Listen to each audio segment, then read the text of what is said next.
Hey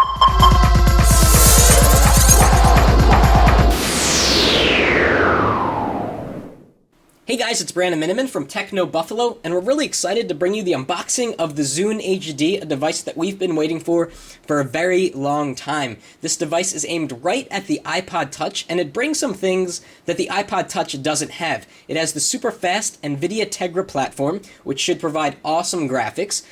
It also has HD radio support, which pretty much no mobile devices out there has right now. It also has an OLED screen, which should mean better power consumption, and a really crisp display. The blacks are super black on an OLED screen, and colors really pop. It also can do 720p output in terms of video, so if you have movies on the Zune HD, you can take it to your friend's house, plug it in to a flat panel with an HDMI cable, and watch a video in true high definition. So let's get to the unboxing.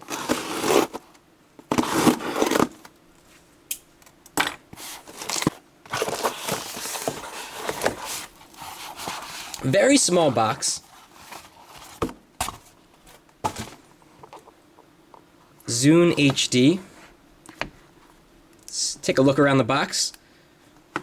Kind of a feature list here. Wireless, it has Wi-Fi, media player, music, HD radio, video, multi-touch, has a web browser like the iPod Touch, and you can also get games on it. In the future, they're going to have 3D games. To start, it's going to launch with a few kind of basic games. So let's get inside the package.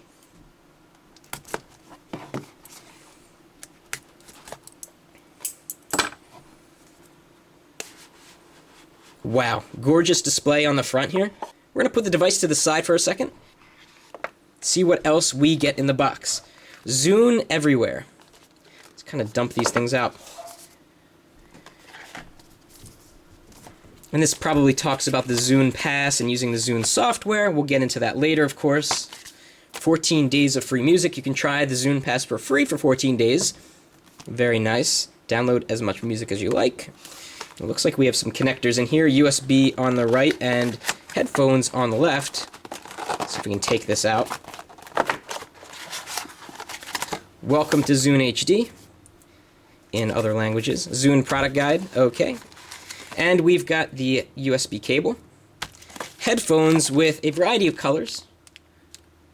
Standard stuff here. Well, let's take a look at what we've been waiting for, the device itself.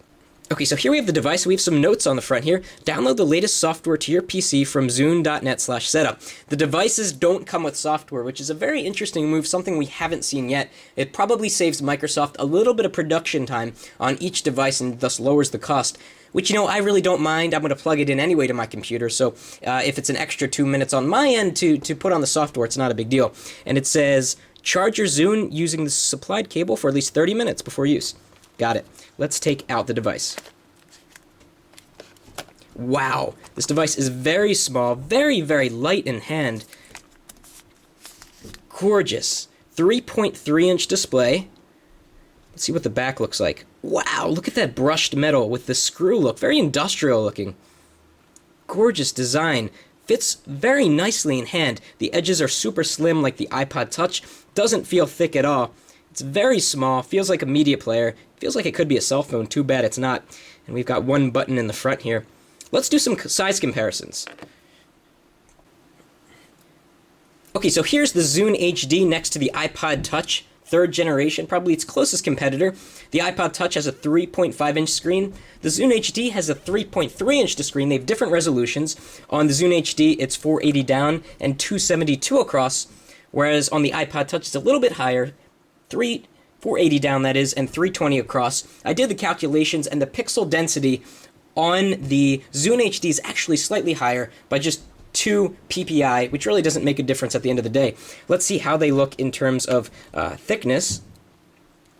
The iPod Touch definitely feels thinner, though I wouldn't be surprised if the dimensions from the very edge of the iPod Touch to the top is the same as on the Zune HD. It's just a matter of how they make the sides. I have to say that the iPod Touch feels higher quality in hand, probably because more metal has been used on the device than on the Zune HD. Let's see how it looks next to the Samsung Omnia 2, the only other device that I can think of that's available to the mass market that has the OLED screen. And let's take a look at it next to the HTC Touch Diamond 2. A lot of people said that HTC would be making the Zune HD because they look so similar, but looking at them closer up and not in pictures, they're really not that similar. So we can kind of debunk that myth that they are based off one another. And something I just noticed kind of funny. Here it says, hello from Seattle. Of course, Microsoft is based out of that area. Here's the power button on the top. Let's see what happens.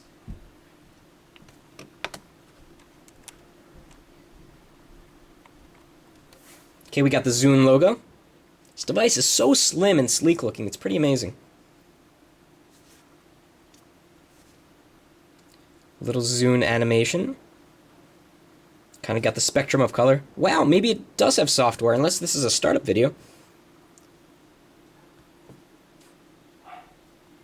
Okay, it looks like it does have some software on it, but of course we're going to connect this to a computer, update to the latest software, and we're going to take a look at everything about the Zune HD. We're going to take... Wow.